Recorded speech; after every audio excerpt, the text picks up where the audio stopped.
This time on Graveyard Carz, Derek and I work on the rear end of the Waltons 1972 Rallye Charger. I take some of the new Origin computers used by the production crew for a test drive. Larry gets the vinyl top installed, Derek and myself get the dash put together, and Mark struggles with the decision of making the emblems on the car match his pictures or how the factory intended them to appear. We get the rear lights, exhaust, door panels, back seats, trim moldings, carpet, and windshield wipers installed. But that's not going to mean anything unless we get this engine running. Find out on this episode of Graveyard Carz. Got that car coming to get you, Barbara. The unburied dead are coming back to life. I'm Mark Warman, and together with the most critical man in the world, Daren Kirkpatrick. Give me a gun! My son-in-law, Josh. Oh, yeah! And my best friend, Roy. Well, all right! We bring dead muscle cars back to life, to exactly the way they were on the day they were born. If we don't kill each other. It's gonna be a bloodbath.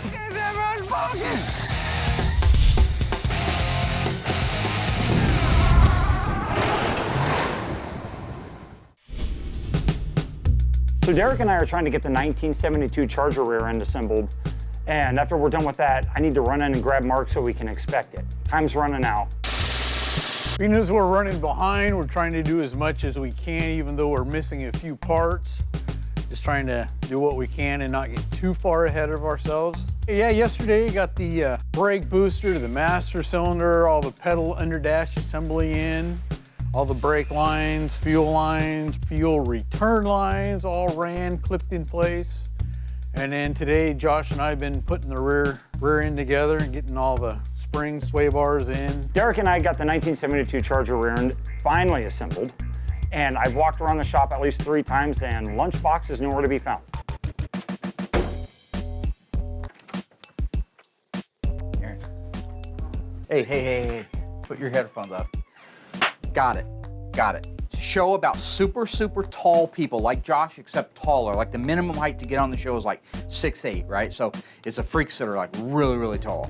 Mark is always doing stuff like this. He comes back at several points during the day, interrupts our edits, and tries to pitch us ideas for new shows. And we put him into a world where everything is designed for little people. But really, in the end, we realized that it's not actually a new idea, but a ridiculously long-winded approach to a very stupid joke. It's called Big People, Little World. It's fine by me, really, because, I mean, I get paid either way, so. Big People, Little World. No. You don't. No, that's a. What? Dude, I've been looking everywhere for you. The rear end's finished. Yeah, well, I'm taking care of business. I'm an executive producer, so this is part of my job is editing. Yes, the edit's fine. Crush the blacks, J-slip it down just a little bit, and put some audio over the top of it. It'll be so fun. audio with the video. That's big boy talk. Yeah. Okay, you wouldn't know anything about it. slip You the need edit. to go out and work on the rear end with me. I'm coming. What are those? Oh, these are new computers. Maybe on a lunch break or something, maybe I can come in and play? Yeah, absolutely. Yeah. We're not Those- using it. This one here, I don't think we're going to be using it all today. So, Dude. yeah. Those are sweet, man. We got work to do. These guys are busy. This is business. Calm Why down. didn't you tell me about this? You don't need to know about that. Yeah, you you don't need to know Mark, basis. You this need to is- know about the I wanna axle need that to needs know to get put basis. together. You overgrown freak. I got an idea for a show about you. Josh and Derek did a really good job restoring the rear end for the 72 Charger. They detailed it right. All the parts are on it right. The only hiccup was that I didn't have the leaf spring rebuild kit here on hand. That's just one of the problems with so many cars and so many parts is you can make a mistake. It was my bad. The good news is it's one of those parts that you can put on after it's installed in the car, so it's really no big deal. We are missing a few parts for the rear leaf springs, but that's all little stuff that can be done later. This allows us to get the brakes done, get the car on the ground, make it a roller. 18 months ago, the Waltons dropped off the 72 Charger. We've been working on it hard ever since. First thing we did was we have it media blasted with walnut shells. That removes all of the paint off of the car. Then we get any rust off of the car. Once it got back here, all we had to do in the way of panel replacement was the roof skin. So we could go right into body and paint. Once the body and paint's done, then we got the engine completely rebuilt to factory specifications and detailed to OEM specs. The transmission was rebuilt by AMCO and detailed out to OEM specs. Those two are now installed in the car, so we've got a lot of work done on this car in a relatively short amount of time. We just have a lot of work to go if we're going to meet Mitzi's deadline to have the big reveal with the whole family here. 7 days to get this car done and assembled. I can't say for sure, but one thing I can't do is put it all crooked. Right now, the most important thing is that we make sure it runs.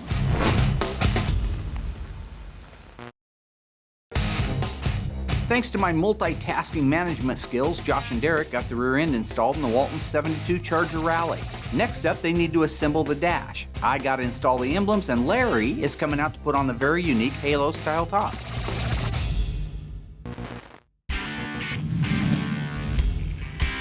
Well, I'm Larry Fortner, and I'm Larry's Interior in Crestwell, Oregon. And I come out and do Mark's tops for him and put the headliners in, and I've been doing it over 40 years. Here at GYC, Larry's done a really good job for us the last few years. Worked on interiors and the vinyl tops. He worked on Chris Driscoll's AAR, he worked on Mark and Lena's 70 CUDA. He also worked on the famous sunroof Challenger, which wasn't easy, that sunroof situation on that. With these tops, you got to center them, front and rear. You got to glue them down, you got to let the glue set up on them, and then you rub them down and heat them and mold them in, and they look sharp on the car. First, you got to have a smooth top. It's got to be all painted or redone, because vinyl shows every little thing in it. Once that's prepped, then you can come back and you can put your center marks on it and find your center on your car. And usually I fold the centers and do it, because I do half and half at a time, and then I pull the sides up and glue them and then pull them down, and it makes a real nice job. I have they call it a tucker, a vinyl tucker, and what I do is usually heat it and push it in and tuck it down in that groove, because you got a chrome that goes on that. So once it's all set up and you tuck it in there and push it in and tuck it down, it just fits in that drip well and it goes on very nice, looks nice. And some people like to putty them in, but that's not original. I think this top come out very nice. It looks good on the front of it, and I think it makes the car.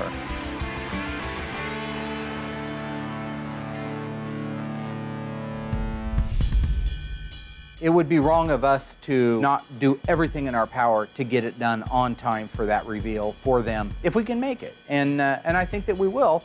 I just think that there's going to be a lot of headaches and a lot of late nights to get it there. So currently right now, Derek and I are working on the 1972 Charger. I have a ton of parts to clean up before we can put the dash in. We only have, what, 6, 7 days to get this? 7-ish days. 7 days to get this car done and assembled for the Waltons whenever they get here to check it out. So it's pretty much crunch time, and we've got a lot to do. And who else do you see here to work on these cars? Just you and I, man. Well, sweet, our most important, first off, would be clean this one and these so we can get them put in. Okay. So yeah, I'll just wash these up then, and then I can just go ahead and blast this up for you, and then we can put that on. That'll be the very last part we need, so. Cool. Awesome, dude. Protocol lately at Graveyard Carz is we unbolt a dash assembly, put it in a crate, ship it back to Instrument Specialties, and they fire it back to us all pretty and new again. In the case of the Waltons car, I really wanted to try to save them some money, number one. Number two is their dash was in really nice shape. It allowed us really to be able to just strip it down, detail it, do some paint work, some cleanup work, replace some lights, check the wiring, and put it back together again. That's a good thing. When you can save a customer money, it's a good thing. So while Josh and Derek are just doing the final touches on the dash, it gives me a chance to go over and do the emblems that I need to do. I have some of them detailed and restored and ready to go on the car, so I'm going to do that next. When I have that done, I'll run over and finish detailing the other emblems and get those put on. In a perfect world, we can buy new emblems. Some of them, like the CUDAs, are such a popular car, you can get them really easy. Just pick up the phone and they're a nice quality part. Same thing for a Challenger. 72 Charger, not as popular of a car, not as many out there. So in the case of these emblems, what I have to do is clean them with muriatic acid. That makes the chrome real bright and shiny. Clean any overspray off if they have any on it from a previous paint job, and then do all the shadow detailing. That's where really you're just gonna black out the entire emblem and then wipe the face of it off. And when you wipe the face of it off, that chrome just on the very face of it pops, leaves all the recessed areas dark like a shadow. That's the shadow effect, and it really does look like a new emblem. So on this one, we're using one of the original barrel clips, and over here we're using a metal one. They don't reproduce that barrel clip, so if they're gone, they're gone. but these work just fine. They're just the metal version of it. Basically, it'll go in there and hold it in position.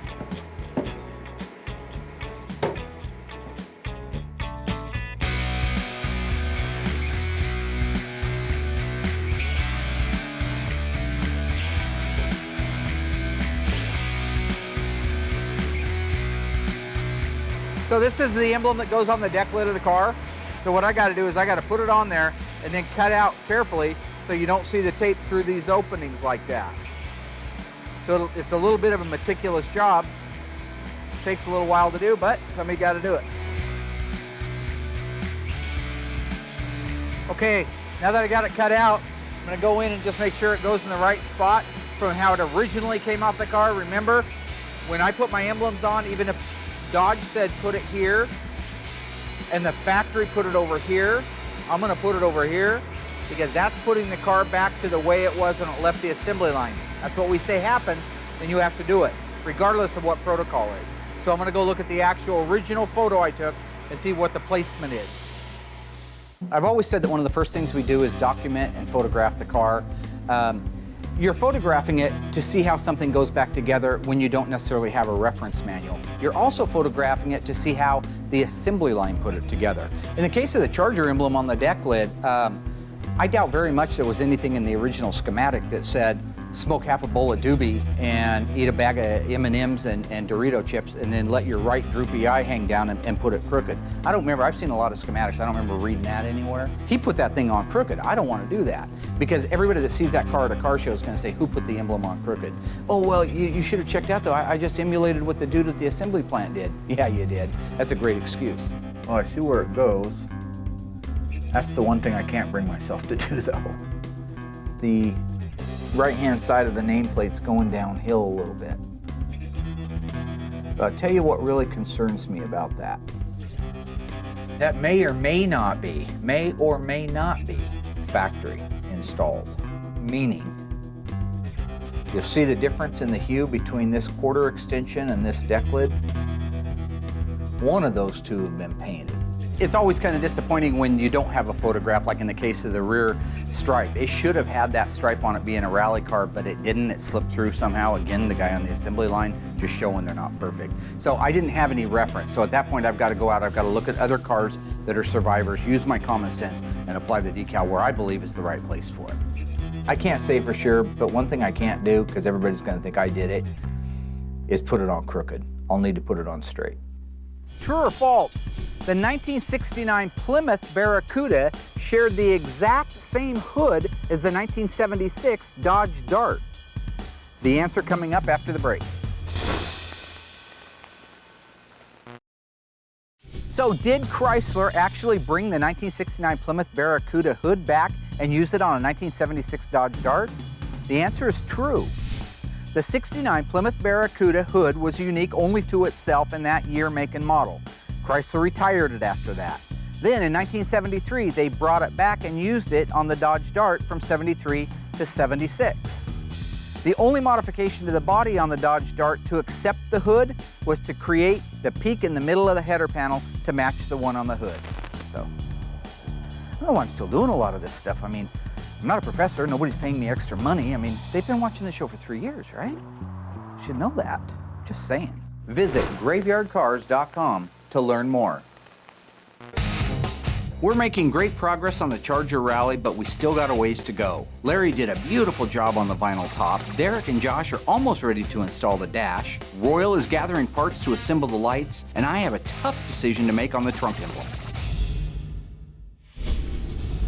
You know, after referencing the pictures, it was obvious it was put on crooked, but was it put on crooked on the assembly line? Was it put on crooked by some lunatic at the dealership, or was it repainted somewhere in its life? I just couldn't be sure of it. I wanted to make it level, I wanted to make it right. I got it. So Derek and I got everything all cleaned up and we got everything assembled on the dash, and now it is ready to be installed. All right, buddy. You want to turn around and I'll go my way first so I can climb inside? This is why we need our new place, dude. God, it's like no room. You okay? Golden. Okay. Here, if I can get in the middle here, I'll hold it up in the middle. This one's sitting on the studdage.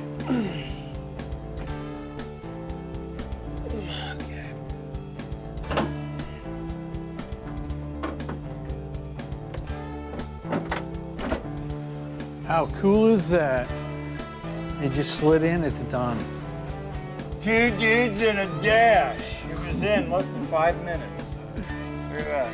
The bearded colostomy bag seems to be doing a really good job when he's able to work with somebody else. Derek, I think, holds his hand to the fire. They did a great job putting the dash in the car, and while the majority of it's bolted in, there's just some plumbing that needs to be done underneath it, and then that operation's done. Our 72 Charger's coming around really nice. It's almost done. I had Josh disassemble the tail light lenses, backup lights, the license plate light, the license plate holder. I had him get all the detailing done so that Royal can put those together. Josh did a good job cleaning up and detailing the lights for the 72 Charger. I really like these lights, the way they go together. The way they look when they're together. It's just really nice like at nighttime. They just look really cool at nighttime.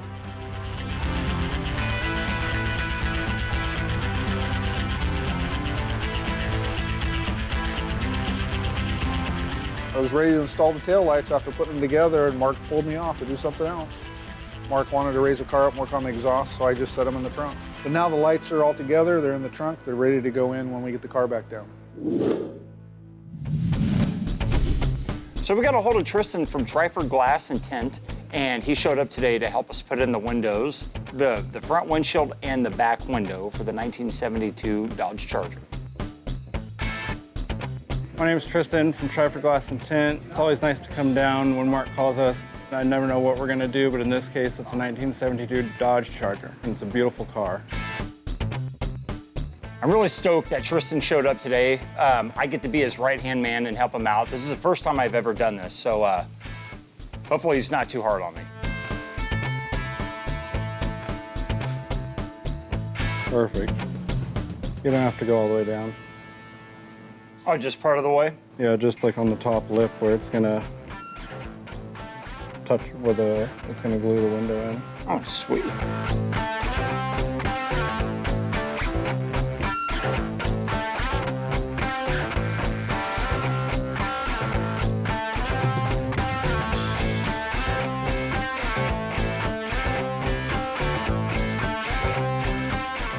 how concentrated he is. This is why we call him in here. You do great work, Tristan.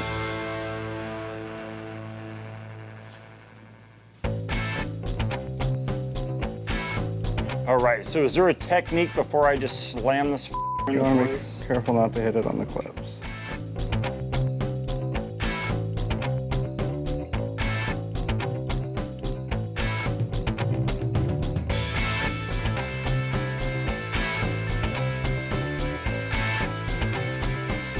It was nice to have Josh's help set the windshield for the 72 Charger. He did a great job.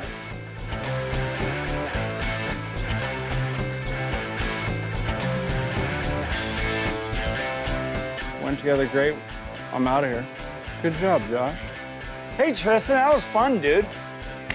Thanks, man. Thanks for letting me help you out.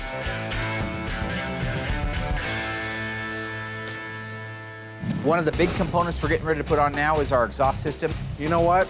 I forgot the fuel line again. Try cranking it. Nope. Okay, so this is the unit that you're saying I could take out back anytime I want to.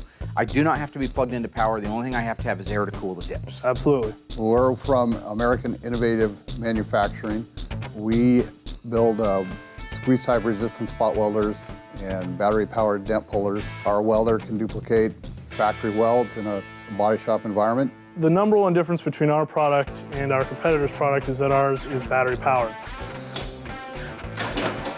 Oh yeah. Wow. I gotta try it. The first one clamps it down. Correct. Amazing. Look at that, just like the factory. Emulating the way that the assembly line put these cars together is what I do. It's what we're supposed to be doing. When we can duplicate a factory spot weld, not only the appearance of the spot weld, but allow us to be able to put it in the exact same sequence, in the same number and the same count per square inch, so on center, so to speak. That's why we're using the AIM equipment. While I'm not known for my optimism, the car is coming together perfectly. D-Rock and Long Turd got the rear end completely finished, and they detailed, assembled, and installed the dash. Larry from Larry's Interiors installed the Halo-style vinyl top, and it's beautiful. I expertly placed each and every emblem correctly, and Royal did a fantastic job on the lights. But we're not done yet. I have to work with Daren on installing the accurate exhaust and make sure Josh stays on task.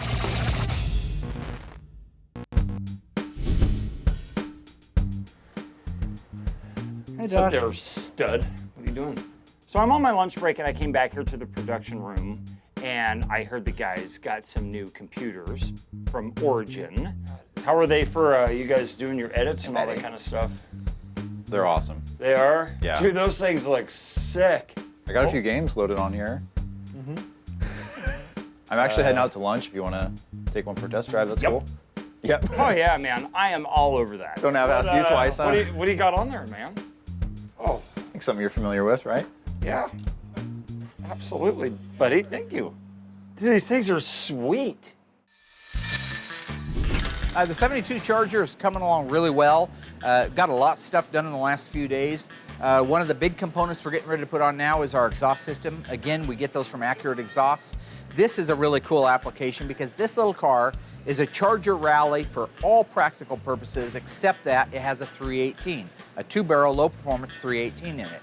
So I talked to Tom. He builds the adapter head pipe that we can run a 340 dual exhaust with the machine gun tips, just like you would see on a Rallye, on a 318 2-barrel 72 Charger. So, and it's all bolt in. That's what Mr. Walton wanted. He says, I want some thump in it. First time around, he didn't care about any thumping. Now he wants some thumping. So I think that's pretty cool. It's 84, you know. Rock on. That's how I'll be when I'm 104, so. I just would love you to put that nut on there. Buddy. I'm doing everything. Well, when me and Mark are working on something, I try to just do whatever he needs. Me, the person fetching the parts, me getting the tools, whatever. I just want to do whatever he needs. Wow. Just got to get it just right, huh? You need 3 hands, it looks like. There we go. Yeah, you have to start it just right. You'll always have to do that with a nut and a bolt. Aren't you brainless?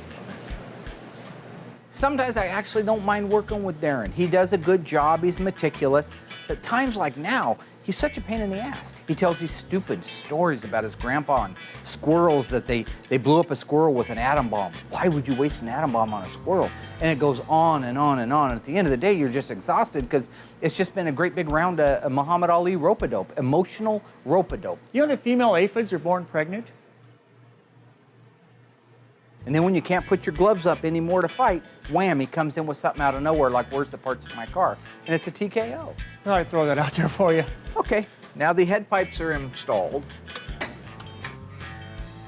Now that we have the head pipes installed on the Accurate Exhaust system from Accurate Exhaust Ltd. in Roseburg, Oregon, we're going to put the intermediate pipes in place. Yeah. You know, Mark calls me a half-wit, brain dead, etc. He's got a habit of calling people names. Okay, at least I know my surroundings when I'm in and around things. I don't knock my head into the bin pack and knock myself out, more or less, put myself in the coma like Mark did. These are 2 separate exhausts, so we're going to put them. Oops, that was cool. Could have been worse. Oh, yeah. 30 years in the business that I'm in, you hit your head on things, all right? I'm ice cold, that's how I float, all right? I float like a butterfly and sting like a bee. You got to be tough, all right? The only reason Daren doesn't hit his head, have you ever noticed?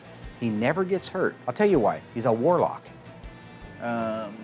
Let's go ahead and get our little pipe holder here. You just want to work on that one? Yeah, we'll get the one in and then we'll dial them in. Once it's all free hanging, then we can take it out. Now that we got the exhaust tip hangers in place, most of the exhaust is in place. We had to stop before we put that tailpipe on, the right-hand tailpipe, because we have to put the tank in first. Daren's out cleaning up the straps. They were beautiful. He gets back, we can put those in place, put the valance on it, button up the exhaust, and for the most part, we're done underneath the car at that point. A little bit later today, we'll go down and pick up the wheels that'll have the new steel belted radials. The owner did not want the original bias ply tires on it because they're going to drive it, right? So we ordered the 255/60 R15 in a raised white letter. They're down getting mounted. So this thing really will be a fully roller today. and hopefully by Monday, a runner and driver.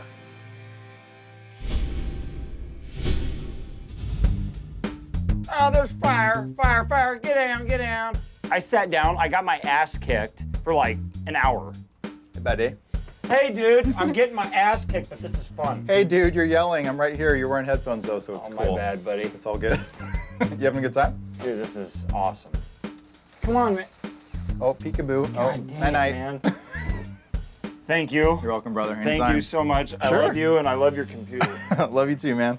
In 1965, in an attempt to lower the overall vehicle weight of the Plymouth and Dodge Superstock cars, Chrysler opted to dip the body in acid to reduce some of the metal, install a fiberglass front end, or install an aluminum front end. The answer coming up after the break. So what was Chrysler's idea to lower the weight of the 65 Superstock Dodge and Plymouth? The answer is acid dipping. They figured by lowering a car into a vat of acid, it would remove some of the metal, thus lightening the car. And it did, but it also fatigued the metal. In 1963 and 64, the Superstock cars actually got an aluminum front end on them. In 1968, the Dodge Dart and the Plymouth Barracuda received fiberglass front ends to lighten them up. But in 1965, Chrysler chose the acid dipping. Visit graveyardcars.com to learn more. We are cranking on the Charger Rallye. The rear end, vinyl top, dash, emblems, tires, and exhaust are all installed. Next, we got to get the engine running. All the while, we still have other cars that need attention, so I'm going to pull Derek off this project and have him finish the rear end for the Cook's Barracuda. Derek is a great asset here at GYC. When Mark's in the office faking ordering parts and Josh's on his phone texting who knows what guy wherever he is in the world, I can always depend on Derek. He's out here got his nose to the grindstone. Hopefully I'm going to get this finished before Mark sends me off in some other direction. So I got to set the third member on here, bolt it up, and then press a couple bearings on and put the axles in and then get the brakes done. My favorite rear axle to work on is the 8 3/4 Mopar. It's so simple. You've got a third member carrier, you bolt it into the housing, it's got the sure grip and the gears, everything's in it. You slide the left axle in, you slide the right axle in, you bolt them down, and all of a sudden you've got a rear end assembly. It's a very nice system, it's bulletproof. You finish putting your leaf springs on it, detail it out, and you're ready to bolt it in the car. And that's about it. Tighten everything over there and we are ready to do brakes. The Cook's Barracuda is patiently waiting on the shop to be restored. The deadline, the delivery date is getting closer each and every day. Hopefully we'll get the 72 Dodge Charger done so we can get back on the Cook's Barracuda. We got to put the steering column in it. We have a few pieces on the rear bumper to button up. We still have to put the front bumper on it and put the grille in it. The wipers need to go in along with the wiper motor, and then the door panels. That's all we've really got left on it, but right now the most important thing is that we make sure it runs.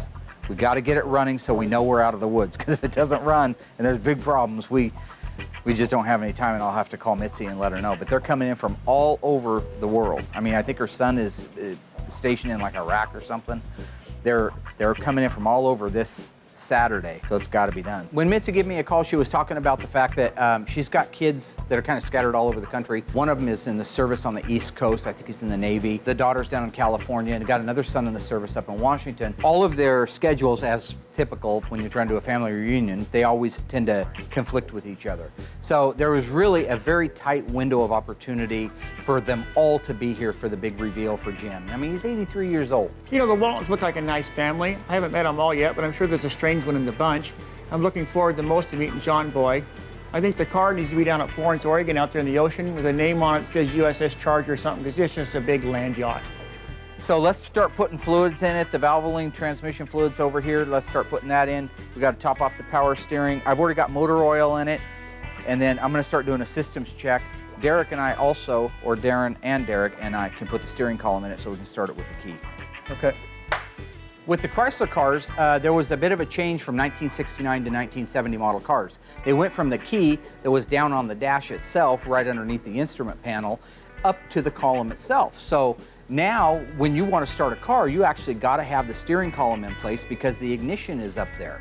The ignition, through a series of wires, tells the relay to ignite the coil, to ignite the starter, to engage everything and fire it up. Okay, rotate at about 180, almost 180 degrees. It's always nice to start the car up with the actual steering column installed in the vehicle. It just makes it a lot nicer and a lot safer. In the past, we've hot wired a lot of cars without the steering columns in there, but we don't really do that anymore. Okay, hang on. I gotta go like that right there. Okay, hang on right there. Now, let me find my notch. There's my notch. There it is, fell right on.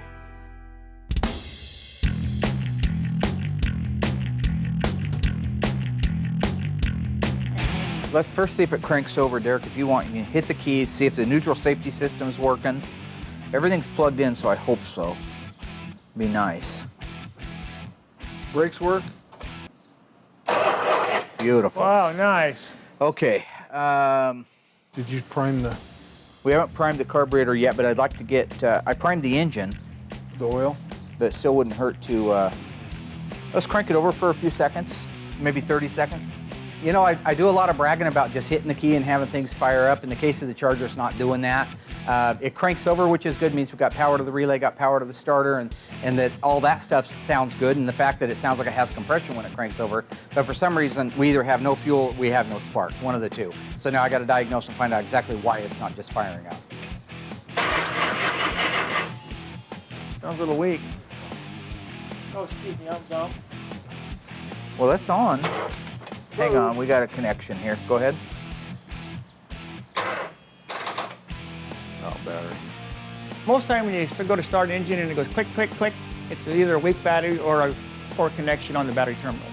Truthfully, this is a great example of why I should have implemented the rule that we start every engine on the engine run stand.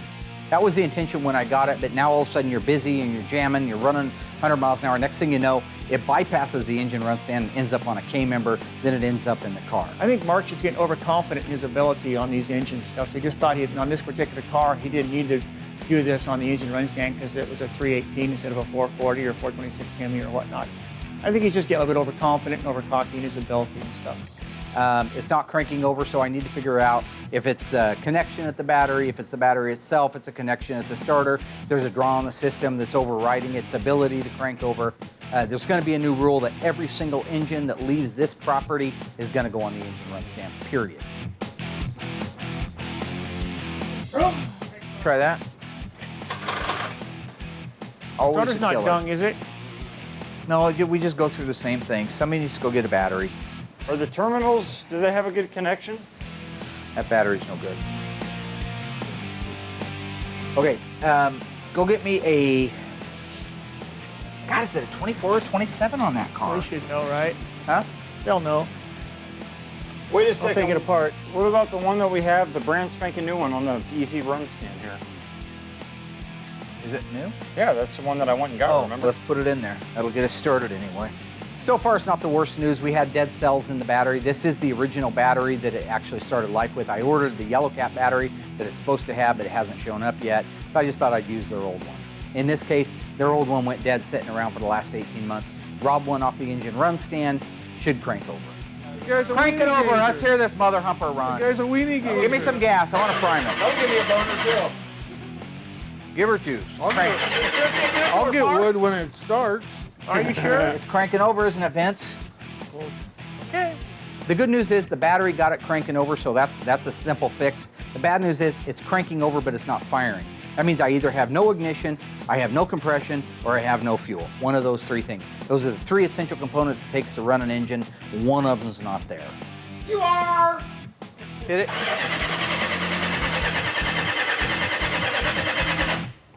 Keep going.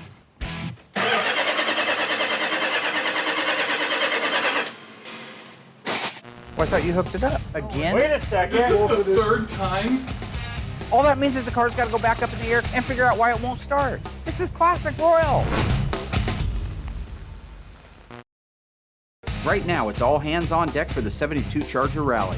After everything we got done, inside, outside, underneath, We still got to install the seats, carpet, door panels, and wipers, and raising the stakes even higher, crank it over. We don't have the engine running yet.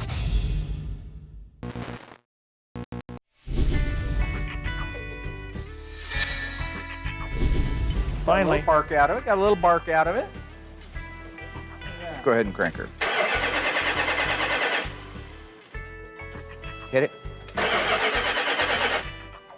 Ooh, I heard something. No. We got the battery replaced in the crazy thing. We cranked it over, doesn't fire. I've added fuel to it. Still, there's no fire on it. And really, everybody's just getting tired. They're getting frustrated. And this is the kind of thing a little old 318 should just hit that key and fire right up. It shouldn't be giving us any crap. Better make sure all our fuel lines and shit. Yeah, there's a little bit of a leak too. Oh, we don't have a fuel line hooked up down there. Well, I thought you hooked it up. No, Again? Wait a second. This is Bolted the it. third time? No, I bolted the thing and then went on to something else. Sorry. Actually, I got pulled off. And we're leaking some kind of... Okay, let's go ahead and raise up, shut the key off.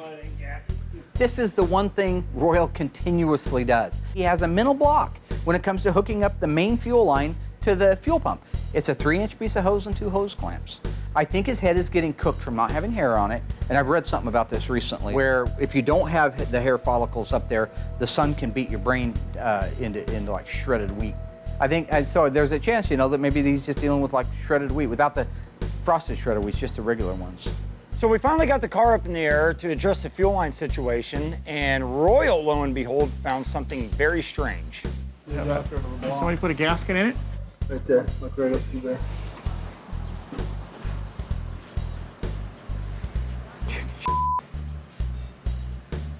Well, that's got to be fixed. Let's get a drain pan over here. As it would have it, shredded wheat head, raise the car up in the air, put the fuel line on, and then realize that there's an adapter plate that goes on this LA engine, the 318s, that had the wrong gasket underneath it. And because that wrong gasket's underneath it, or at least we assume it's the wrong gasket, that's causing it to leak too. So those engines start getting oil pressure. I always prime my engine, so as soon as you crank it over, you're pumping oil pressure through that thing at 50, 60 pounds of pressure, and it found a leak. Well, I'm glad he found it right now. That's a good thing. You know what? I forgot the fuel line again. Mark put the wrong oil filter adapter on. We're even. And it, you know, I'm glad he found it. You know, I think that's great, but I don't think that he's going to have some kind of a Heroes Day parade for leaving the fuel hoses off of the car, in disabling its ability to fire, and then all of a sudden, ooh, look at me, everybody. I should have a special day because I found that it's dripping oil out of the adapter. And I don't know why I'm talking an Irish accent, but the point is he's got shredded wheat for brains. As usual, Royal forgets to do something, even though he's been told 10 times. Again, he didn't hook up the gas lines. We've had that problem with him in the past. And Mark put the wrong gasket on the oil filter adapter. I still don't think that engine's ever going to run.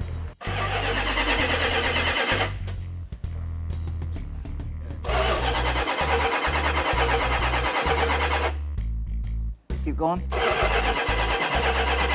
Okay, we got a problem here. Let's see. Remember, I wasn't too sure on that. Oh, there it goes. Did it spit it?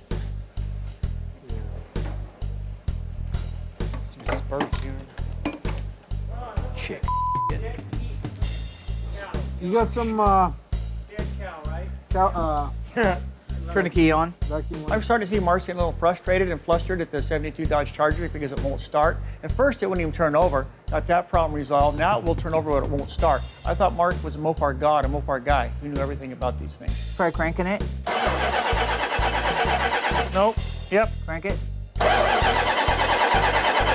Tell the difference there. It's sounding a little different. Okay, go ahead. I'm gonna run. There, it's starting to pop up. As many years as I've been putting these cars together and fighting the good fight, the one thing that you realize, get away from the situation. No better time than Larry pulling up with all the legendary interior installed on the seats so we can move on to a different segment of the car, clear our head, clear our thoughts, work on something a little bit brighter, a little bit more promising, then we can jump back into the bowels of hell. As predicted, when you can shift gears a little bit, so to speak, and get onto something fresh, it usually works out. We came together as a good team, started putting the interior in. We got the back seats in, the interior door trim panels in the rear, interior garnish moldings, exterior garnish moldings, windshield reveal moldings, back glass moldings, lower windshield reveal trim. We got the wiper motor and the wiper arms. A lot of stuff goes together when everybody's working like they should in synchronicity. do you next, Mark? The bolts are cleared and cleaned up. I don't know. Let me get this distributor in. So we went through a basic diagnostic test. It's an electronic ignition, which I don't use all that often, and I ended up diagnosing it to be a bad new distributor. I bought a brand new distributor, and it's bad. So I had to order another one, and now that the distributor's here, I can put it in and see if my diagnosis was right. What are you doing, Mark? I'm putting the distributor in. Where were you 30 seconds ago? I was doing those bolts. You're not a well person, are you? Did you ever run the wires? Check them? Try it. Hang on, we got wires on wrong. Okay.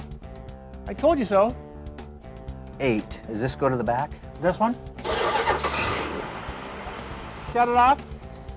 Once we had the fuel problem handled, once we had the distributor replaced, the real problem was just the fact that I get tired like everybody else. And truthfully, I'm not going to blame somebody else. I had put the plug wires on the engine originally. I'm so used to doing big blocks, which have a counterclockwise rotation to them. The small block has a clockwise rotation. I put the plug wires in the wrong pattern, that's all. It sounds like the wires may be off, so we're going to check them. Mark should have done that yesterday. I did do it yesterday. Why you okay? I yell? also did everything else around here besides that. Oh, that's close.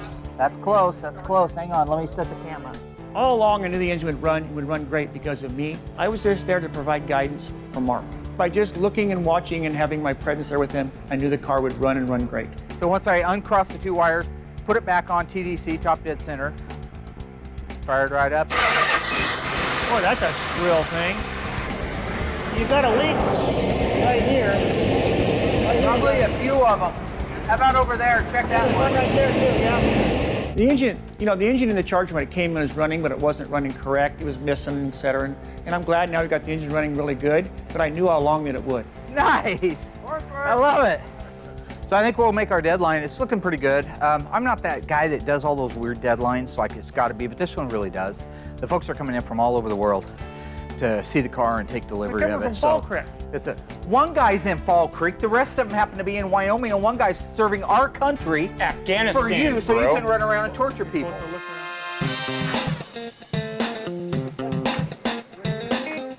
Ain't no problem with radiator fluid. Look at it, I can't move.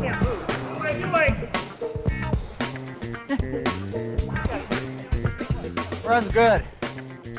That's good. Tomorrow we should be able to, we'll have the seats in it, mirrors on it, finish up the wipers on it, put the back molding on it, front bumper, and we should be able to go for our own drive. I want to be able to put like 5 miles on it myself before I hand it to him. In a perfect world, I'd drive him for a week like I usually do, but we don't have a week. It was a great week here at GYC. We got the 72 Dodge Charger 318 running great.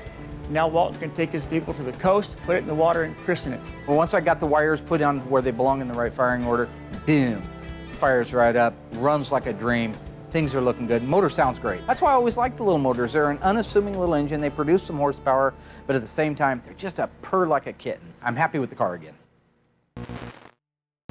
Next time on Graveyard Carz, we take you back and show the history, the bodywork, graphics, and engine build of our 1972 Top Banana Charger Rallye. The Waltons are coming and they're not leaving without their family heirloom. All this leads to an epic race to get the trim, ornamentation, and bumpers installed, and hopefully get a test drive before the Waltons show up. Relive the story, the struggle, and witness for the first time the unveiling of the Waltons 1972 Dodge Charger Rallye on the next episode of Graveyard Carz.